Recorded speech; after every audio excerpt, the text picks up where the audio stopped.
श्री स्वामी समर्थ. नमस्कार. जय महाकाल.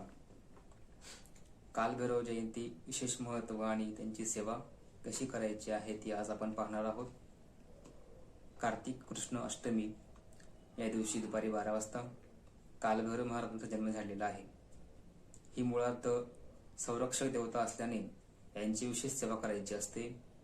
आजच्या दिवशी आपण जे काही मागणं आपण कालभैरवांना मागणार ती सर्व गोष्टी, सर्व आपले मनोकामना कालभैरव महाराज हे पूर्ण करत असतात. तर त्यांना आपण त्यांच्या दर्शनाला जात असताना आपण बाजरीची भाकर, कांदा, लिंबू, चटणी, त्यानंतर नारळ, खडीसाखर, हार आणि यथोचित दक्षिणा त्यांना घेऊन द्यायची आहे. तिथे गेल्यानंतर, त्या मंदिरामध्ये गेल्यानंतर कालभैरव अष्टकाम स्तोत्र आहे ते आपण 1 वेळेस किंवा 11 वेळेस तिथे वाचायचं आहे आणि आपली इच्छा त्यांना म्हणून सांगायची असते. आजच्या दिवशी कालभैरव महाराजांचा जन्म झालेला आहे. तर तो जन्म आपल्याला संरक्षक म्हणून झालेला आहे. कारण ज्यावेळेस ब्रह्मदेवाने भगवान शिवांची निंदा केली होती, निंदा केल्यानंतर भगवान शिवांना राग आला होता आणि त्यांच्या रागातनं एक अकरा विकरा देवता तयार झाली, ती म्हणजे कालभैरव महाराज. त्यांचं वाहन आहे श्वान. त्यांच्या एका हातामध्ये खड्ग आहे आणि एका हातात त्यांचं कपाल आहे.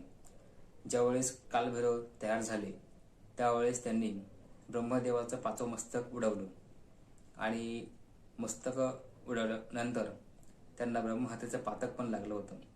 मग त्यांनी भगवान शिवांना एक प्रश्न केला की आता माझं हे पातक कसं हरण होईल. मग भगवान शिवांनी कालभैरव महाराजांना सांगितलं की तुम्ही तीर्थयात्रा करा. पण तीर्थयात्रा करत असताना कालभैरव महाराज गावोगाव फिरू लागले. तसंच ते उत्तरेकडे फिरत फिरत फिरत काशी क्षेत्रामध्ये गेले. काशी क्षेत्रामध्ये पोहोचताच त्यांच्या हातातलं जे ब्रह्मदेवाचं जे मुंडकं आहे, जे कपाल आहे ते उडालं आणि नाशिक क्षेत्रामध्ये येऊन पडलं. त्या ठिकाणी आपण त्यांना कपालेश्वर या नावाने संबोधतो. त्या ठिकाणी ते जे मुख आहे ते कपालेश्वर म्हणजे ब्रह्मदेवाचं आहे आणि त्या ठिकाणी नंदी नाहीये, कारण ते ब्रह्मदेवाचं मुख आहे. आणि ज्या क्षेत्रामध्ये त्यांचं पातक नष्ट झालं ती काशी क्षेत्र, ते काशिक भूमी, त्या क्षेत्रात त्यांनी तिथं वास्तव्य केलं.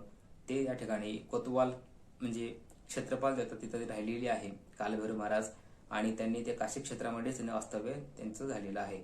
त्यानंतर जिथं मुख पडलं ते नाशिक क्षेत्रामध्ये, त्या ठिकाणी सुद्धा कालभैरव महाराज आलेले आहेत. तर पूर्ववाहिनी गोदावरी माता जी नदी आहे ती पूर्ववाहिनी असते, पण ज्या ठिकाणी कालभैरव महाराज बसलेले आहेत त्या ठिकाणी ती दक्षिण वाहिनी होऊन परत ती पूर्ववाहिनी झालेली आहे. अशी ही कालभैरवांची महिमा आहे आणि त्यांची आख्यायिका आहे.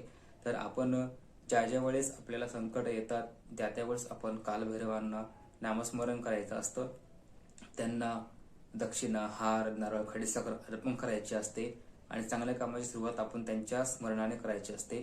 ज्या वेळेस आपण कालभैरवांचं स्मरण करतो त्या वेळेस आपलं संकट नक्कीच कालभैरव महाराज हरण करत असतात असा अनुभव आहे.